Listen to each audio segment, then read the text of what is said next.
university library. And the image on the right, and also the image behind me on my screen, is Verena Holmes, our new STEM building, our £80 million new STEM building, which is also a wonderful place to study. Verena Holmes has many classrooms and lecture theatres that are collaborative study spaces. So this means collaboration is encouraged within our teaching and our learning. We have 15,000 students, and we have 3 campuses: Canterbury, Medway, and Tunbridge Wells. We have over 1,800 members of staff, and there are 3 faculties in the university: the Faculty of Arts, Humanities and Education, the Faculty of Medicine, Health and Social Care, and the Faculty of Science, Engineering and Social Sciences. And we offer many undergraduate and postgraduate courses within these 3 faculties. It's also worth saying that we have over 80 different nationalities represented at Canterbury Christ Church University. So this makes it a very interesting place to be a student. So here's a breakdown again of our university community. We're also in the top 20 in the UK for qualified teaching staff. So we're very proud of this statistic.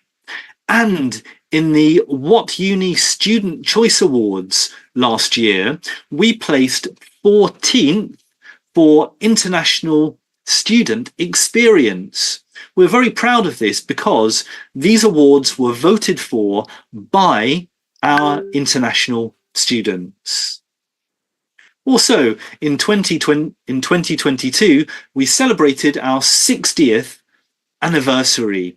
We started life more than 60 years ago as a teacher training college, and over 62 years we have grown into the university that we are today. Another statistic that we're really proud of is that we are first in the UK for graduates in work. So out of 100 higher education institutions in the UK, we are #1 for employability, finding a job for our graduates. We do this in many different ways. 2 ways is we have bursaries, so pots of money that we can give our students to attend events, conferences, training events connected to the job or the sector that they want to work in the future. And we also have lots of support for our students in terms of interview skills, presentation skills, and we also embed employability into all of our curriculums. So all of our courses have employability embedded within them. Okay, I've mentioned the 3 faculties at the university. We offer many different courses at Canterbury Christ Church. Here are some main areas in which the courses sit. So, creative design, business and management, engineering and computing, healthcare, public health and social care, humanities, law, policing and criminal justice, media and marketing, music and performing arts, sciences, social sciences, sport, exercise and rehabilitation sciences, teaching, education and childhood, tourism, events and hospitality. As I said previously, we have many undergraduate and postgraduate courses that sit under these areas. We also have preparatory courses which help our students integrate into an undergraduate program or a postgraduate program. These include our International Foundation Program, our Pre-Masters Diploma, our Extended Masters in the top right of the screen, and of course our pre-sessional course in academic English skills. And more information about all of our courses, including these preparatory courses, are on our website. And actually, the next webinar in our series, next Thursday, focuses on these specific preparatory courses. A big part of university in the UK is also extracurricular activities. So away from your studies, there are many clubs and societies that you can join as a student at CCCU. There are sports for everyone, a huge range of different sports clubs and a huge range of different societies. And importantly, if you can't find a sports club that you're interested in or a society that you're interested in, you can start your own. You can open your own sports club or your own society. We also have an international student society. This is very, very popular, of course, with our international students and with our home students as well. Activities that I can highlight are a World Foods Evening, where students from different cultures and countries cook a dish that's a regional dish from where they are from, and they share all of the food together. Societies and clubs are a great way to integrate into life at university in the UK. As I mentioned, Canterbury is a historic and modern city. You have history and you have modern facilities right next to each other. And we have many locations within the city, and you can walk from one side of Canterbury to the other in about 20 minutes. So you don't need public transport, you don't need to take a bus or a train. You can walk everywhere in Canterbury, which is a massive, a huge, a very big advantage. On the map, you can see some of our accommodation locations. Everything is within easy walking distance of our main Canterbury campus and Augustine House, our amazing modern library. I'll show you some pictures now of the outsides of some of our accommodation facilities. This is Petros Court. This is a very, very modern new accommodation facility in the building. Many students really like this. We have our St George's Centre, which is also a 5-minute walk from our library and a 5-minute walk from our main city campus. Another modern accommodation facility, ensuite rooms, downstairs a cafe. It's a fantastic place to live as a student. We also have Pin Hill and Lanfranc House, 2 more locations within the centre of Canterbury. And it's also important to mention that we have adapted rooms as well for students who might have a disability, so we can also accommodate everyone within our accommodation. To give you a little bit of an insight into what life is like on our Canterbury campus, there are so many locations on campus where you can meet with friends, classmates, relax with a coffee, or buy some Canterbury Campus. In terms of your application process for accommodation, because of course, as an international student moving from your home country to the UK, it might be quite a daunting, and it could be a worry. As well as thinking about the course that you want to study, you'll also be thinking about accommodation, where you're going to live. So as soon as you have an unconditional firm or a conditional firm offer to study at CCCU, you're then able to apply online for accommodation, type of room, and your budget, and the allocation will be made. Call them on the telephone and speak to someone. There's also some really useful tours online, so 360-degree tours that you can take via our website that gives you more of an insight into our accommodation options. Okay, another thing that I'm sure you're thinking about, probably the biggest scholarship to tell you about, is our amazing International Student Scholarship. This is an automatic fee discount of £1,500 for international students who are starting an undergraduate or postgraduate course from September 2024. We also offer a sports scholarship. So if you're an elite level sports person, or if you represent your region at sport, you can also apply via our website for a sports scholarship.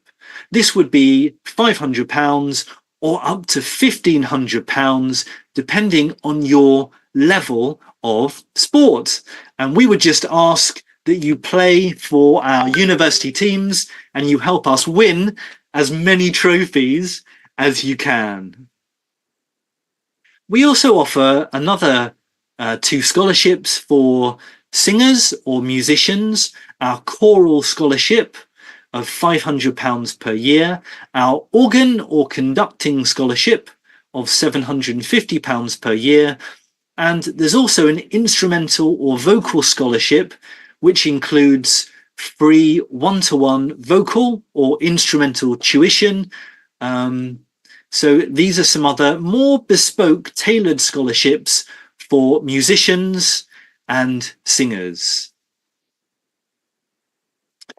Okay, so I have spoken to you this morning about Canterbury as an amazing study destination.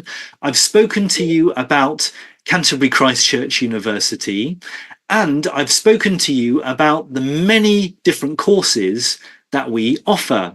I'm now going to talk to you about some different aspects of being an international student in the UK and being an international student at Canterbury Christ Church University. I'm sure on the list here of contents that everything will be relevant to you and you're interested in all of the topics that I have to tell you about. So firstly, a CAS. As an international student, you'll hear the term CAS. What is a CAS? A CAS is your confirmation of acceptance for studies. It's a very, very important 14-digit number that you must have when you apply for your visa. Where can you get a CAS? This is obviously very important. So we, as a university, will give you a CAS. But how can you get a CAS? Well, of course, you will have to pay a deposit, and I will tell you a little bit more information in a minute about when you pay your deposit and how you pay. But you pay your deposit, you meet our terms and conditions as a student, and you pass an interview, which is called a pre-CAS interview. The interview is just to check that you are a real student and you have real motivations for studying with us in the UK at Canterbury Christ Church University. And then you must submit all of your documents, and then you will be eligible to receive your 14-digit number, your CAS. We use something called My Record, and you log into My Record to apply for your CAS. My Record is very, very easy to use, and there is also an email address that you can contact, an admissions email address, if you have any problems with your My Record account or you're not sure about anything. But My Record is very, very easy to use, and it's a step-by-step process to use it. To apply for your CAS, you make sure that your My Visas tab is selected, and you can see at the bottom in a big orange tile, request a CAS. So I think it's very, very clear and very easy. Then here are all of the document sections and the information sections that you have to fill in. You fill in your program, your passport and personal details, qualifications and English language qualifications, and your financial evidence. All of this is checked by our compliance team, and once everything is checked and authorized, then you get your CAS. Planning your arrival. Of course, as an international student, you have to plan for your arrival in the UK and at university very, very carefully. I would say you have to be very, very well organised, which is actually good practice for when you become a student at university, because organisational skills are so important. They really are key. Here are all of the documents that you need as an international student arriving in the UK. So you need your immigration documents, either paper copies or e-copies, electronic copies. Of course, when you arrive at the airport, you'll need your passport with your visa vignette. You'll need your visa application decision letter. You'll need your boarding pass, vaccination certificates, and, if applicable, an X-ray certificate for TB. You'll also need your CAS letter. You'll need your letter of acceptance from Canterbury Christ Church University. You'll need your bank statements to evidence your finances. And you'll need your original degree certificates or qualifications in English language. So these are all of the documents that you'll need when you arrive in the UK. As you can see, it's quite a long list, and this is why you have to be very, very well organised and have everything ready. Ensure you enter the UK within the validity of your student immigration permission. You can check requirements for entering the UK via a government website. Think about your baggage on your flight. Don't bring too much baggage. And you can check on what you can legally bring into the UK as well via this government website. Think about travel insurance. And when you arrive in the UK, you'll need to collect your BRP card from a post office that you nominate. When you apply for your BRP, it's probably a good idea to choose a post office in Canterbury that's near to our university. And there is one which is a very, very short 5-minute walk from our university that you can use to collect your BRP card.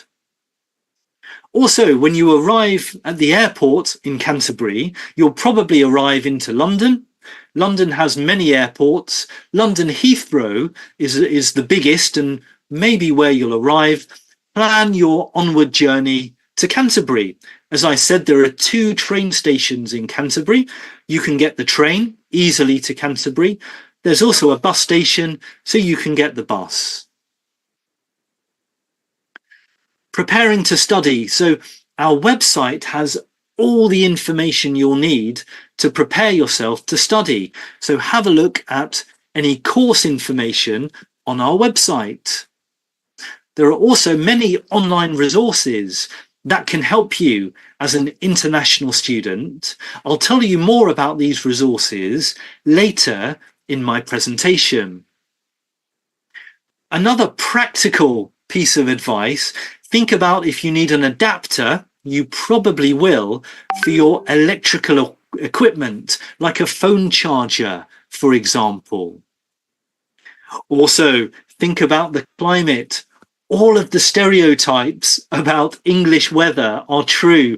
It does rain a lot in the UK in the winter, so consider bringing an umbrella, a brolly, as we'd say in British English.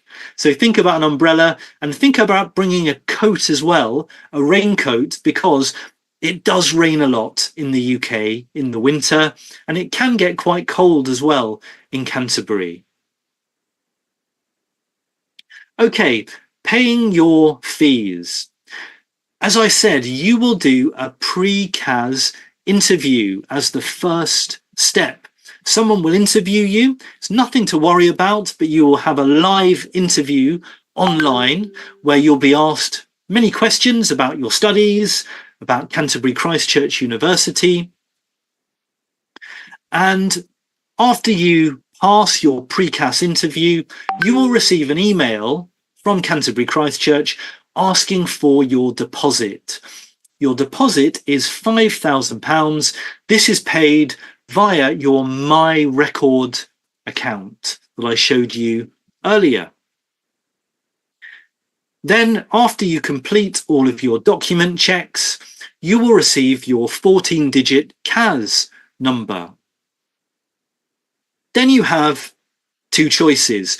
You can then pay the remainder of your fees in full, or you can split the balance of fees, and you can pay 50% of your remaining fees by the end of September, or 50% of the balance, sorry, not or, and 50% of the balance by the end of January. So pay everything in full or split it 50-50.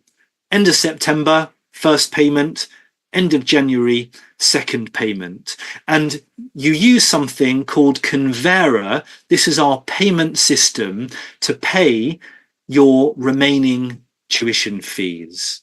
So it's My Record for your deposit and Convera for your tuition fees. This is the process, and you'll be guided through that via emails. So it's really important to check your email address for correspondence from us. Okay, another really important consideration when you're studying in the UK is your health. You know, we've talked about your studies, we've talked about your accommodation, where you're going to live. Your health is another huge area for you to think about, looking after yourself. So remember, if you're receiving medical treatment or taking regular medication in your home country, get a letter that you can bring with you to the UK, that you can give to your UK doctor. Try to get this letter translated into English so that you can hand it to your new doctor. Also, we talked about your flight to the UK. Check that you can take your medication with you on your flight and through immigration and customs. To access healthcare in the UK, you'll need to register with a GP. A GP is an acronym for a general practitioner, a doctor, and you'll need to register with one of these when you arrive in the UK. Students who come to the UK for more than 6 months and have a visa, you must pay what's known as an immigration health surcharge as part of your application to access our NHS, our National Health Service. So the cost is £470, And there's a calculator that you can access online that will tell you how much you have to pay. If you're entitled to, even if you're entitled to free NHS treatment after paying your surcharge, also think about taking out separate health insurance that might cover other medical related costs. So please do your research about the NHS and about living in the UK as an international student and your health cover. Your finances as well, and budgeting. Think about how much money to bring to the UK, and think about whether your home country will restrict the amount of money that you can take out of your home country in cash. Maybe you should use traveller's checks, for example. Request money in smaller notes. We have in the UK £5, £10, £20 notes. We also have £50 notes, but these may not be accepted for smaller payments. So try not to bring £50 notes. Make sure you bring enough money in cash or with a credit card to cover your expenses until you have opened your bank account in the UK. It's always a good idea to contact your bank in your home country and ask these questions. How best can I transfer money to the UK? Maybe your bank has a special relationship with a UK bank, and you can use this to easily open an account and easily transfer money. Check whether you can use cash cards from your home bank in cash machines in the UK. Registering as a student.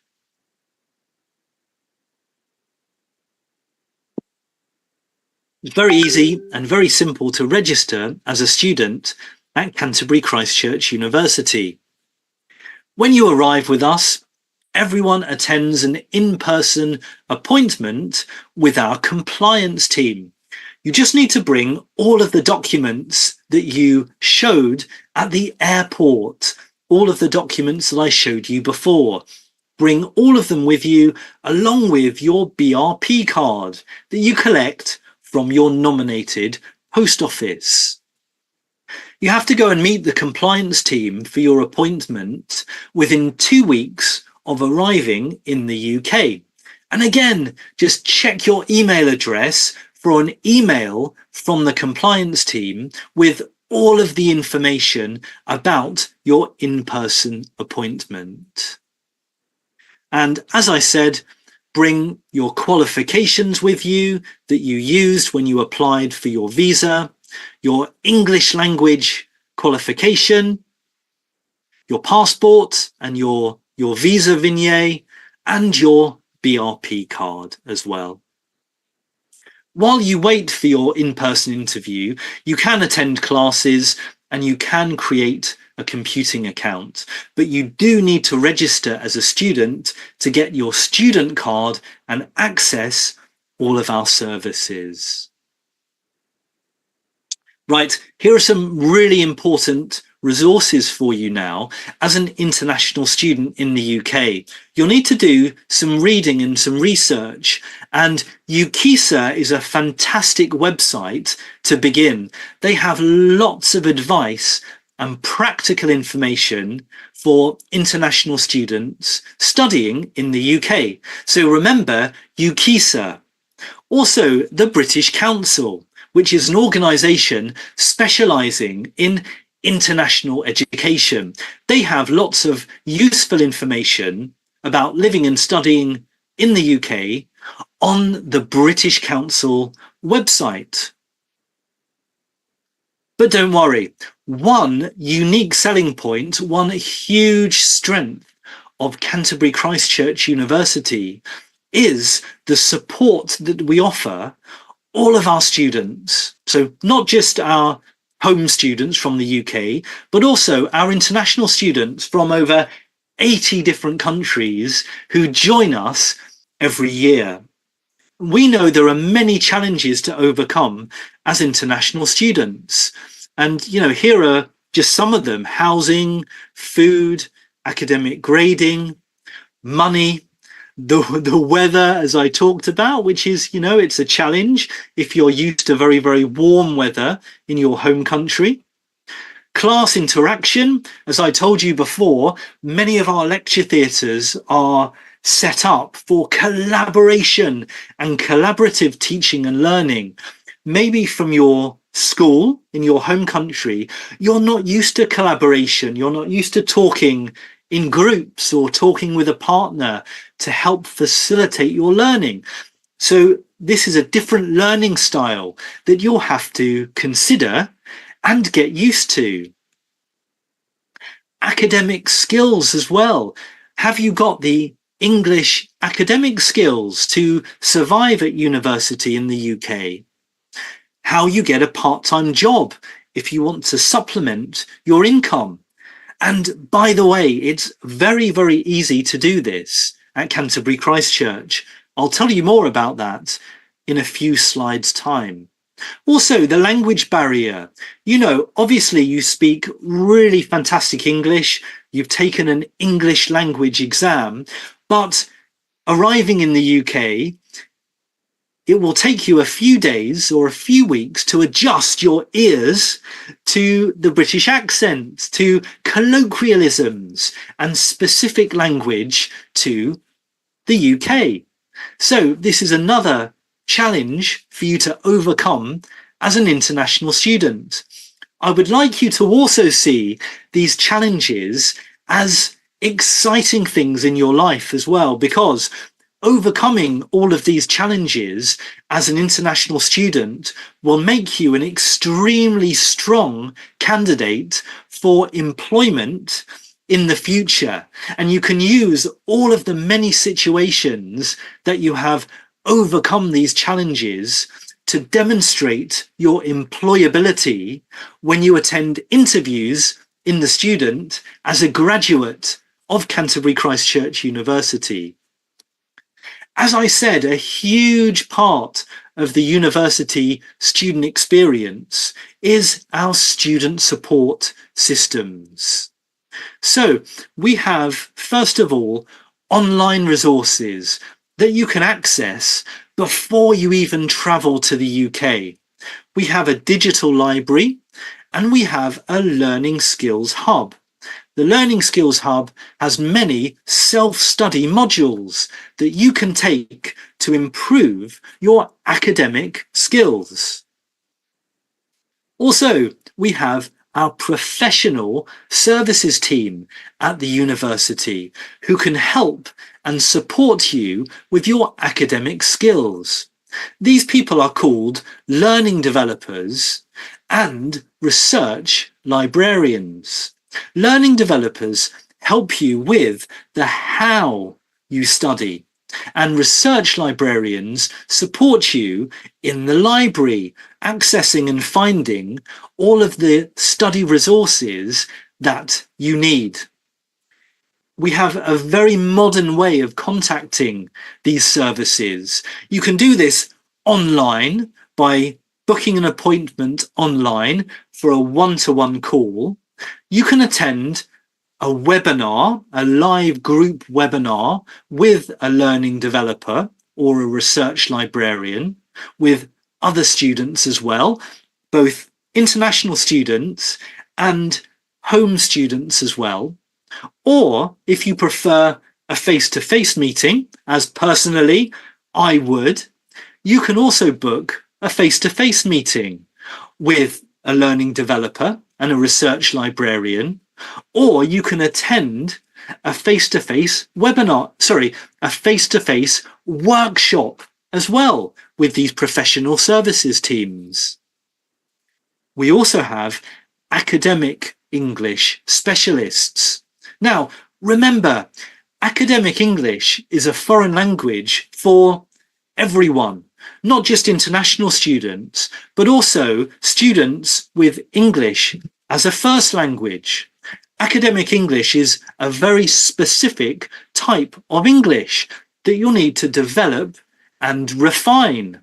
We have a team of academic English specialists who can help and support you with your English. And again, you can meet them online, you can attend online webinars, or you can meet them face-to-face or attend face-to-face workshops. They also offer a drop-in surgery where you can go and chat with them in an informal setting, like in one of our cafes. As a student at Canterbury Christ Church, you'll also have a PAT. A PAT is a personal academic tutor, someone who you'll meet with regularly to discuss your course and your studies. And finally, we offer a peer mentor scheme where you can be buddied up with a fellow student from your course who can help and support you. So you can see there are many, many ways in which we offer support to our students. We also have international student ambassadors. Our ambassadors hold drop-in weekly surgeries. They sit in a cafe on the main campus and they're waiting for international students to come and talk to them with questions about life in Canterbury, about their studies, about the university. IT support is also available if you need help with your laptop, with accessing the internet. And we also have a student disability service as well if you have a disability. Wellbeing support is also available 24 hours a day if you're struggling with your mental health. Online learning, as I've told you, with our Learning Skills Hub, this covers many, many different areas of academic study, like planning an assignment, critical thinking, academic integrity and plagiarism, finding sources, and engaging with feedback from the academic staff, from your tutors. We also have an international student success program. This is an online suite of modules that helps you with integrating into life in the UK. If you want to find a part-time job, you are able to work as a student up to a maximum of 20 hours per week. And we have a recruitment agency called Unitemps. They have an office in our library building, Augustine House. So there is always a member of the Unitemps team that you can go and talk to, and they will help you to find a part-time job. You might want to work for my team as an international student ambassador. This is another fantastic part-time job that you could get. Finally, homesickness and culture shock. This is a normal part of moving to another country and starting life as an international student. Here is some practical advice that you could think about with homesickness and culture shock. Try to spend time outside of your room as much as possible when you first arrive in the UK, and be open to trying new things and filling your time, whether it be joining a club or a society. Think about your experiences, enjoyable and new. Maybe write a diary or write a blog. Try to explore beyond Canterbury. We're in the southeast of England. We're very close to the coastline with many beautiful seaside towns. We're close to the countryside, beautiful views and walks. And we're less than an hour from London. It's easy to visit different parts of the country and explore. And as I've shown you, if things don't get any easier and you're still experiencing homesickness and culture shock, there's so much support available to you at CCCU. Everything you need as well is on our website. This particular web page is called everything you need, and it has links to all of the different departments and all of the different web pages that are available to you. Thank you so much for listening to me. I'll stop sharing my screen now, and with Dagina, we'll answer any questions that you might have. Thanks, everyone. Perfect. Thank you so much, Richard. Really, really helpful information. And I'm sure our attendees found it quite inspiring too. And I love your enthusiasm. Excellent. Just before we start taking questions, I wanted to remind to everyone, if you're our educational partners, educational agency, you are already welcome to start submitting your students' applications for September 2024 intake via GAS Gateway, which is agency portal. So all the courses are listed there, and we shared the course list with yourselves via my team on the ground as well. You can also start conducting consultations, so you can book them again via my team on the ground if you have received your initial registration letter from Unity. So the sooner you have those steps completed, so that's consultation, any outstanding documents you may still need to provide.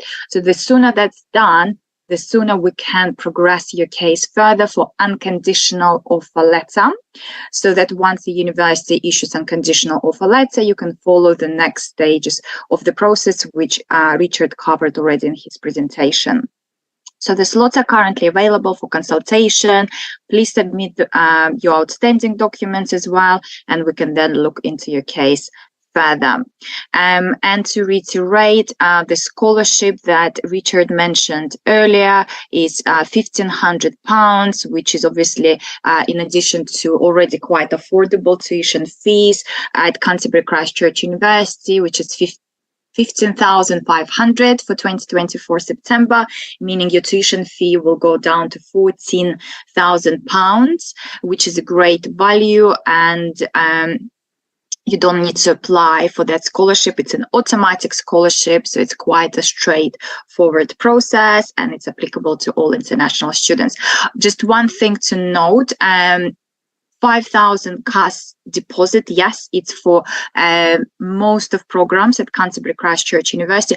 The only program that requires a full tuition fees as a payment is International Foundation.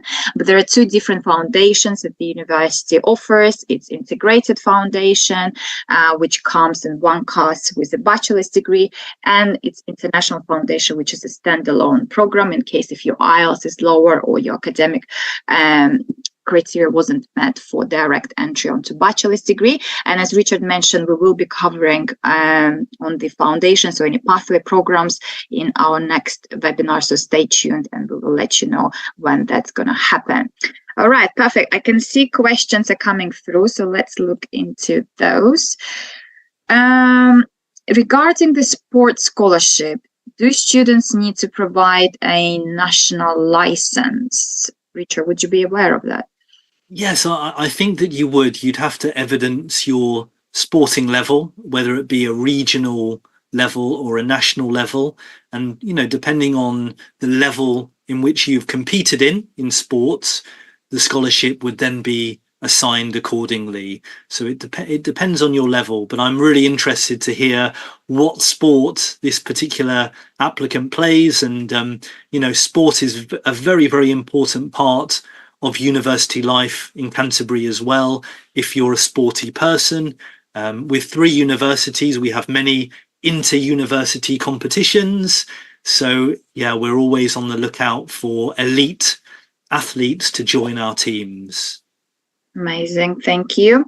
Do you have any research programs? Unfortunately, currently, the research programs that the university may offer have a limited capacity, so they are not available for in uni team to recruit students for, and therefore you wouldn't find them within GAS Gateway. Unfortunately, we are not promoting those currently to international students, but if that situation changes in future, I'm sure the university will then open up a little bit more to international applicants for research programs, and we would be able to promote those as well. So keep an eye on those and we'll keep you posted. Okay, academic gap accepted for undergraduate courses. Well, the great thing about Canterbury Christ Church University, they're quite flexible in terms of considering applications, whether you are a mature applicant or you are a fresh graduate or fresh school leaver. So if you do have any study gap, just please ensure you justify it within your personal statement, within your CV, most importantly. So whether you have been preparing for IELTS, perhaps after you've completed your high school, if you're undergraduate applicant, or if you're postgraduate, maybe you have been gaining some work experience back home or elsewhere. Just please ensure you specify all your study gaps within your CV, and CV needs to be up to date. We have covered admissions requirements and expectations in terms of the documents, personal statements, etc. in our previous webinar, which was in uni specific webinar on consultations and admission. So in case if you missed it, please reach out to my team on the ground. They'll be happy to share a recording with you as well. Is it possible to pay fees in installments? So the initial cost deposit would be 5,000 to reserve your place and to request costs. You do need to ensure you have full outstanding fee for the first year minus £1,500 scholarship within your bank account in order to apply for your course and in order to apply for your visa, to make sure you receive your visa. Ideally, you would need to cover full outstanding fee for the first year before your enrollment, so then you don't need to worry about any financial difficulties, any financial issues or bank transfer fees, because obviously if you pay it in few installments, then you may have to pay additional bank transfer fees, etc.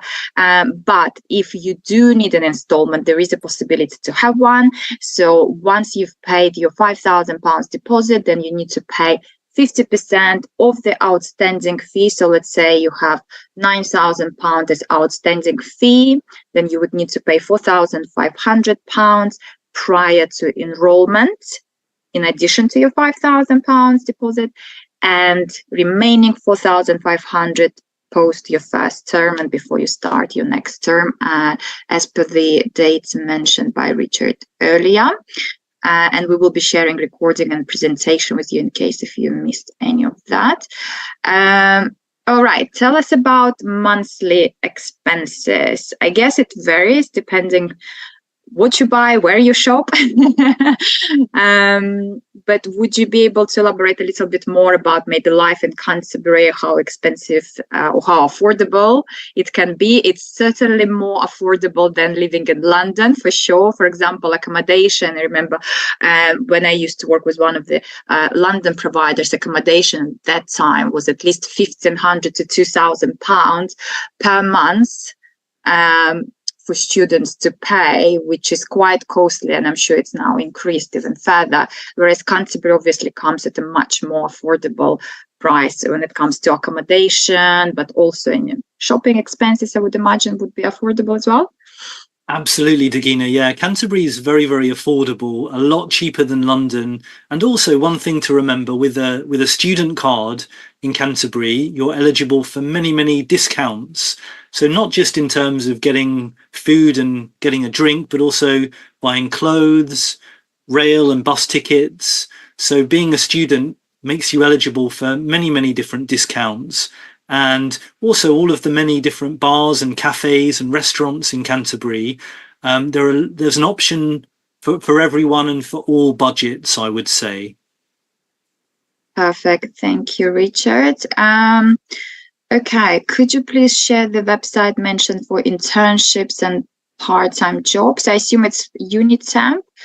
So we will share the presentations. You'll find the links there as well, if that helps.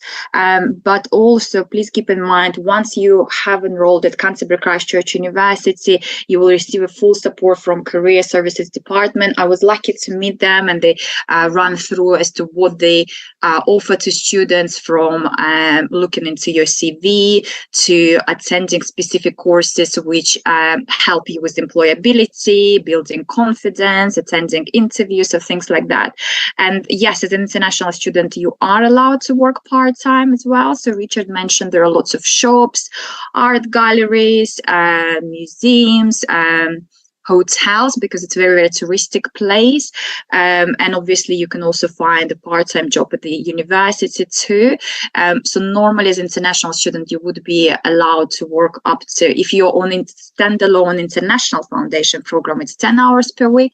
If you are studying degree program, undergraduate, postgraduate, it's 20 hours per week during studies, and then you could potentially go to full-time during your holidays. And obviously great thing about coming to the UK, once you have successfully graduated, whether it's undergraduate or postgraduate degree, you would be then entitled to apply for a graduate route visa, which is ultimately post-study work visa for 2 years. You don't have to have a job offer. You can look for a job whilst being on that visa. But if you have undertaken some work placement, internship, or maybe even part-time job where employer really likes you, it really helps you to have that jump onto career ladder much quicker graduation, and potentially having a full-time offer at that point. Okay, initial payment, is it after precast interview?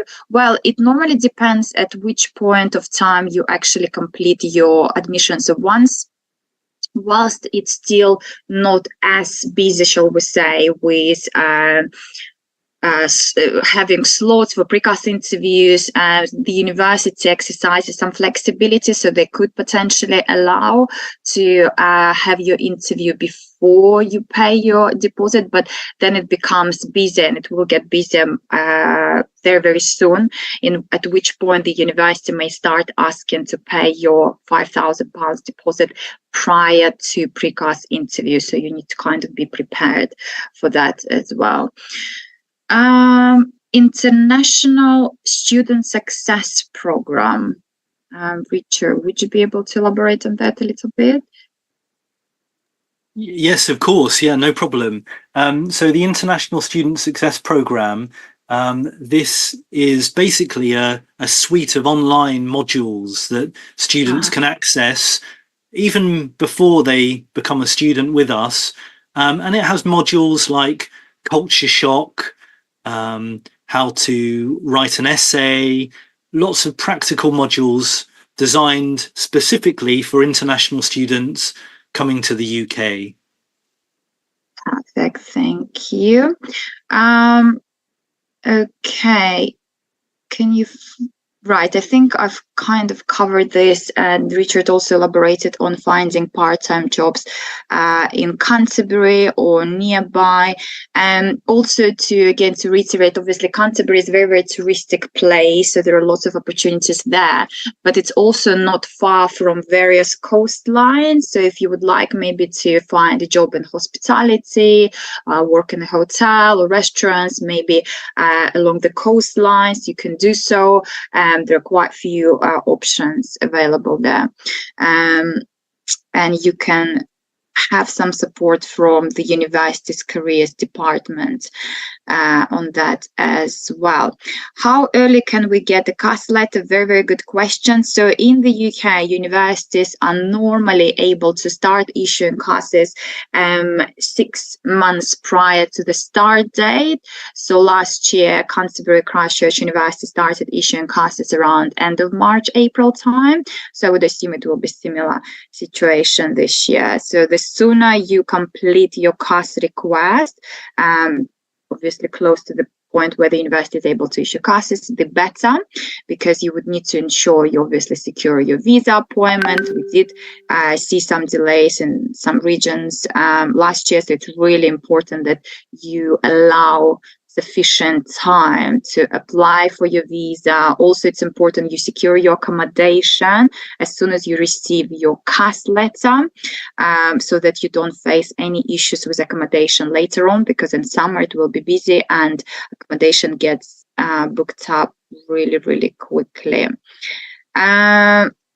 Okay, April, May intake, and there could be potentially a very small May intake. It's mainly for deferral cases, so we're just waiting to have finalized information on that, but it will be a very, very small cohort, and we will keep eligible applicants posted in case if they didn't finalize the admissions for January intake. Perhaps the university could consider them for May intake, but the next main intake would be September 2024, which is also not very far away, considering, like I said, casts could be issued from around end of March.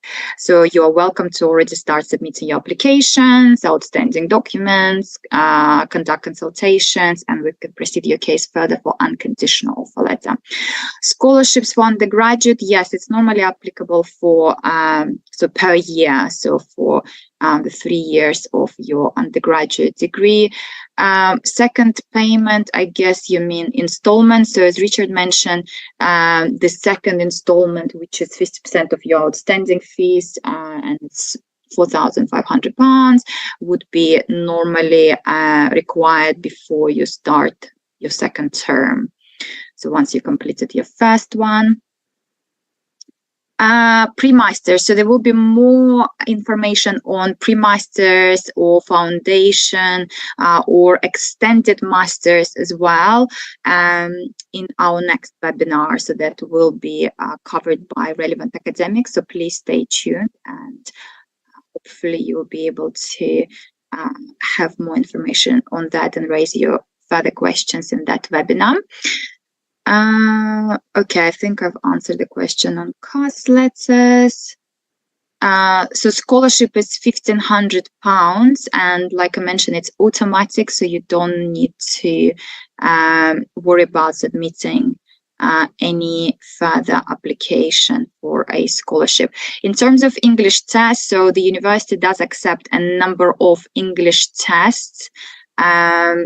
So please maybe reach out to your educational advisor to look into your specific case. Depending also where you are from, some certain qualifications, for example, in India, there are certain boards like Kerala or Tamil Nadu, which could be considered as a proof of English as well. If you started your bachelor's degree, perhaps a master's degree in an English-speaking country, in the UK, Australia, etc., that could also be considered as a proof of English. So please reach out to our relevant team and we can look into that. Installments were answered. There is a question about rankings of Canterbury Christ Church University. I guess it depends which rankings they look at, because there's so many rankings. I know you mentioned obviously first for employability, and that was as per HISA data, Richard, right? Yeah, exactly. So, thinking about rankings, we're number one in the UK for employability. And another really important ranking for us was the What Uni Student Choice Awards, which is voted for by real international students. And yeah, we placed 14th in the country in the What Uni Awards. And, many of our other courses are placing very, very highly. We have a course within the Creative Arts and Industries School called Games Design, for example. This was recently voted number 3 in the UK for that particular niche of course. So yeah, students, if they want to research their specific course or the area that they'd like to go into, they can do that via our website. Perfect, thank you, that's helpful. Are there any career workshops opportunities available for students even after they have graduated? Yeah, very much so. Yeah, so the student journey doesn't end when the student graduates. As an alumni, our alumni can access so much support and help from our careers and enterprise team. And as you mentioned, Degina, about workshops, support with interviews, CV writing. There's so much support in place, which is reflected in our number one status, right? In the recent rankings. That's why we're number one, because of the really exceptionally high level of support that we offer both students and graduates as well, to help them get into their dream career and their dream job. Perfect, thank you. I guess we've already covered the average living expenses per month in Canterbury, but what I guess would suggest is go by the UKVI latest guideline on the living expenses, because it's really important you demonstrate those funds, which is 9,000 plus. So you go by the living expenses required for outside of London, which is lower amount than staying in London. And you would need to demonstrate those funds in addition to outstanding fees for the first year on your bank account for at least 28 consecutive days. So that's really, really important. You have those funds available before you obviously apply for CAS and before you apply for visa. And then just use calculation, because normally it's calculated around 9,000 plus as an academic year, so roughly 9 months. And then you can work it out yourself in terms of the monthly expenses. But again, it depends. Some students may spend less, some students may spend more. It depends what sort of lifestyle you live, whether you go to expensive shops or cheaper shops, and what sort of accommodation you choose as well. Speaking of accommodation, if you could just remind us, Richard, what's the price range for accommodation at Canterbury on campus, and also if you have any information on private accommodation? I'd have to refer to our website, to be honest, Dagina, for some up-to-date sort of prices on that. So yeah, but as we'll we share said, the links. Yeah, we'll share the links exactly. anyway. Yeah. There's a huge range of accommodation, Dagina, ranging in price. Perfect. Right. So yeah, we'll share the links just so that you can have a look to see which accommodation suits you best. And also we'll share the presentation. So some of the examples would be listed there. And also to note, if you are aiming to have on campus, but even if private accommodation, you do need to start booking it as early as possible to avoid any disappointment later on. And just so that once you receive your visa, you can fly to the university and enroll the university straight away. If a student has 2 years bachelor's and 10 years study gap. So again, individual cases, you would need to either run them by my team on the ground or your education advisor, and they will be able to guide you further. Or if you're an education agency, simply submit application via CAS Gateway, so our admissions can look into your specific case. Or if you may be not aware of entry criteria, again, do reach out to my team and they will be able to help you. In terms of the study gap, it's case by case basis, but ultimately the university has flexibility. They don't discriminate in terms of study gap or age of the applicant. As long as you are able to justify a study gap within your CV and personal statement, and you're a genuine applicant, then obviously they can look into that further for you. Okay.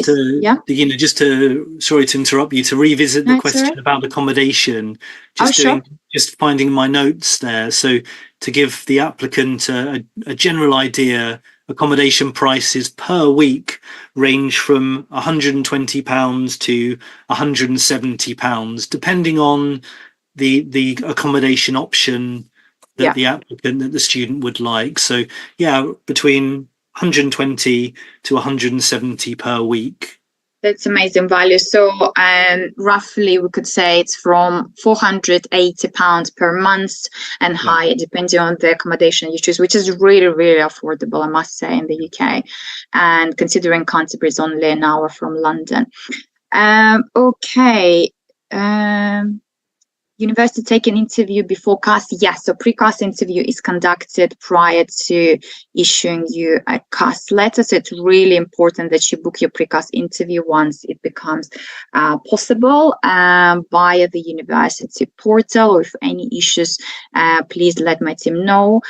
We can ask the university to book it for you manually, but you do need to receive your unconditional offer letter first before you're able to book your interview. Okay. Is it easy to travel from Margate to Canterbury? Oh yeah, it's extremely easy actually. Yeah, you can get a bus, you can get a train. Doesn't take long at all. It's about 25 minutes, something like that. Oh, perfect. Margate is really lovely area, isn't it? There is a beach there. So yes, if you are not able to secure accommodation in Canterbury itself, that's another area maybe to consider.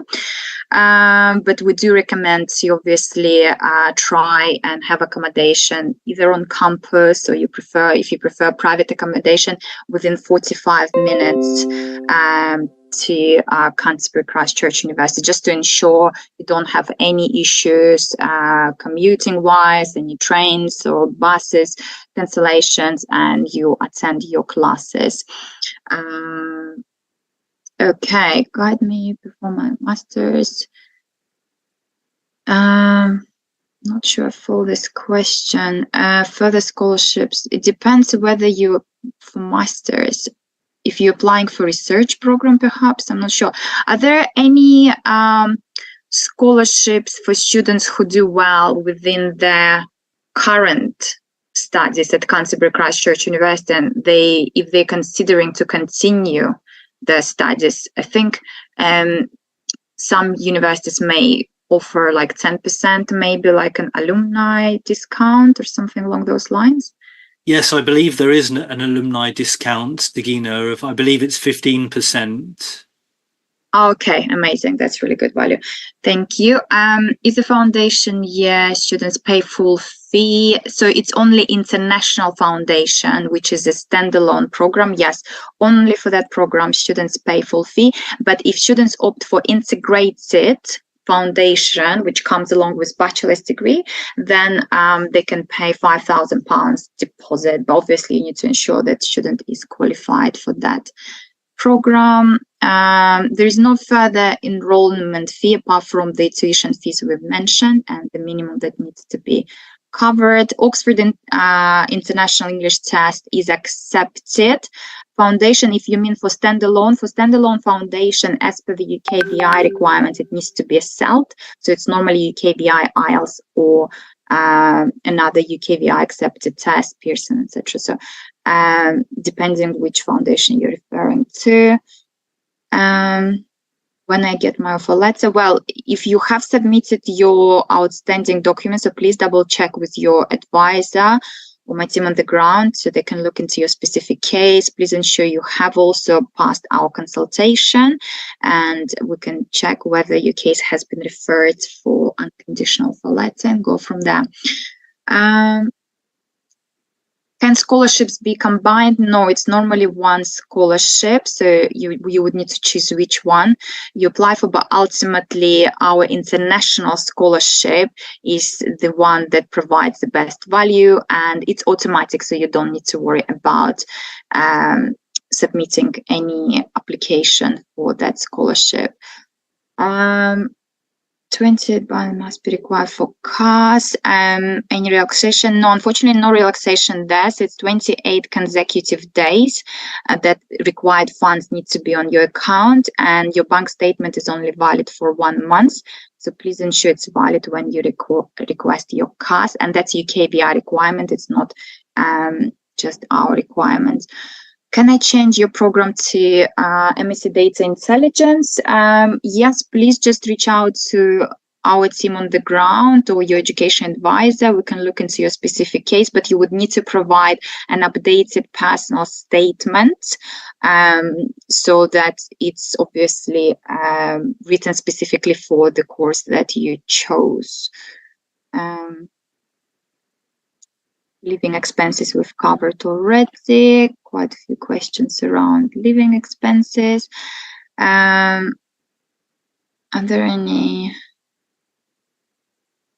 students? Again, that's about tuition fees. So you would need to, if you have applied via educational agency, just please reach out to your advisor within that educational agency, and because they are our trusted partner, they will be then reaching out to us, to their relevant account manager based on the ground. Multiple scholarships? No, it's normally one scholarship that you can opt for. placement opportunities. So some programs do allow placements.